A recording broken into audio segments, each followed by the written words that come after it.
A long time ago, people thought that the world was flat, and if you sailed too far to the west, you'd fall off the end. Other people thought that the world was balanced on the back of a turtle. But it was Fernando Magellan who proved that the world was round, for he was the first man to sail around the world, and this was his greatest achievement. Magellan was born in 1480 in Portugal. When he was 10, he lost his parents and he became a page to the Portuguese queen. That means he attended and served the queen.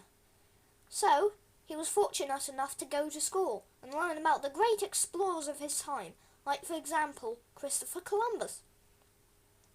Do you like curry? Do you use black pepper and other such spices? Well, when Magellan was young, these spices were difficult to come by because the Turks controlled their supply from the east and asked a lot of money for them. That's why Magellan thought it would be a good idea to find another way of getting to the Spice Islands by going to the west.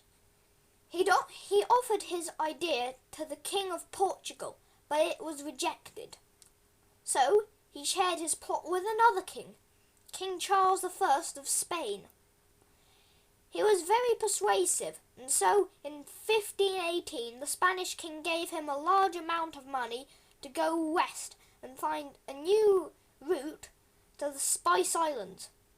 This king was very clever, because if Magellan was successful, then Spain would control some of the spices and become rich.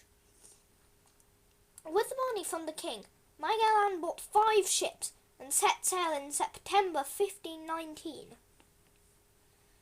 The ships were called the Conception, the San Antonio, the Santiago, the Trinidad, and the Victoria. First, they sailed across the Atlantic Ocean and arrived at what's known today as Rio de Janeiro in Brazil. There, they got fresh supplies of food and water. Then they sailed south by the coast of South America, looking for a way west. But unfortunately, the weather got worse and they had to stop off in the south to wait for the winter to pass. In spring 1520, they set off on the Santiago to look for a way west. But sadly, the ship was wrecked and they had to abandon it. Later that year, they continued with the other 4 ships and fortunately found a way west. This part of the journey took 38 days, and the San Antonio ship abandoned the expedition because it was too hard.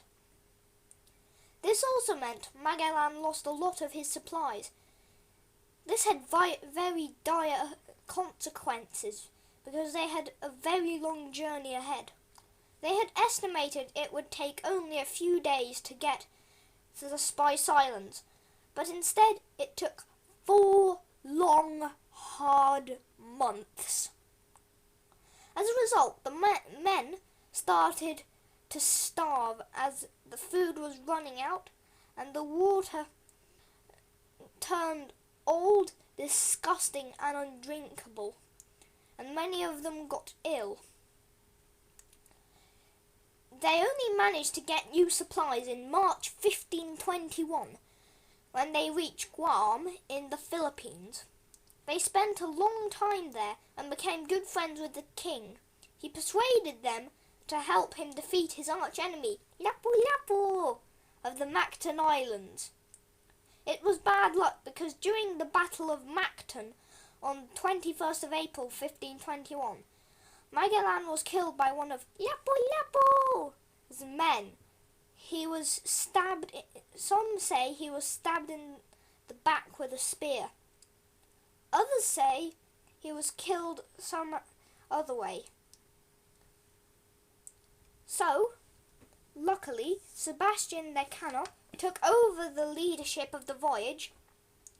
He was a clever man and decided to sacrifice one of the ships, the Conception, so that the enemies couldn't use it against him and the rest of his crew. He burnt it. He also split into two groups because he knew there was a way back where they'd come from, but he wasn't sure about the way west. This way at least one of the ships would get back home. The Trinidad went back and sailed west on the Victoria.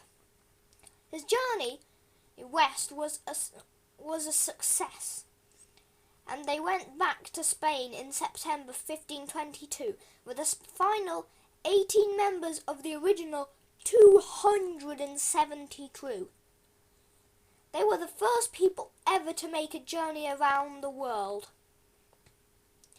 Sadly, Magellan didn't live to return to Spain, but he was successful in finding a new route to the Spice Islands around South America. The strait he sailed through still bears his name, the Strait of Magellan. He was also the person who gave the Pacific Ocean its name, because he was the first person to sail through it.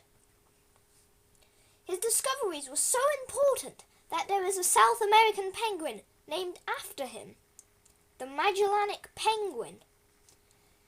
There are also some galaxies named after him, known as the Magellanic Clouds. He was a brave and adventurous man, and it has been a wonderful and exciting experience learning about him.